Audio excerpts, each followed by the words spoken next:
Our special report tonight, it has been 4 years since 31-year-old Leah Harding went missing. Her family is desperate for answers, and that includes her daughter, who's almost 10 years old. Local 3's Corinne Griffith tonight has the first part of Leah's story. May 15, 2015, Cammie Harding attended her granddaughter Carly's spring program at school, but someone was missing. Carly's mom, Leah Harding, was not at the program. I was angry, like how did she not show up, because that's just not Leah. Cammie immediately went to ask Leah's then-boyfriend, Camille Van Heck, if he had seen Leah. He told Cammie he hadn't seen Leah for 2 weeks.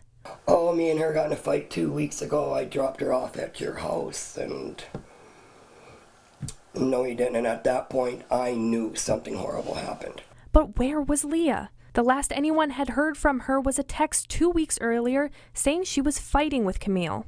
Leah's like, I will tomorrow, Auntie, but don't message back. Me and Camille are fighting. And that was it. She never showed up, no nothing. Camille previously spent 12 years in prison on charges of kidnapping, assault with a deadly weapon, and criminal sexual conduct.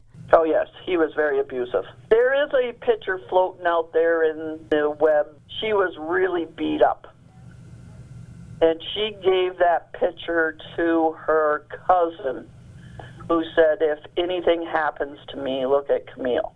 Cammie had reported Camille to his probation officer for the abuse, and that made Leah angry. They didn't speak for those 2 weeks before she realized Leah was missing. But her mom figured everything was fine because Leah's daughter was speaking to her mom on the phone. That's where the big mess up come in. I really thought, well, Carly's talking to mom, so it's okay. But they later found out Carly wasn't talking to Leah. She was talking to Leah's answering machine.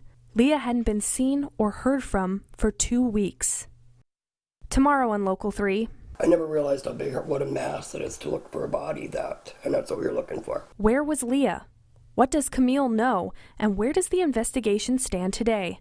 Reporting for Local 3 News, I'm Corinne Griffith.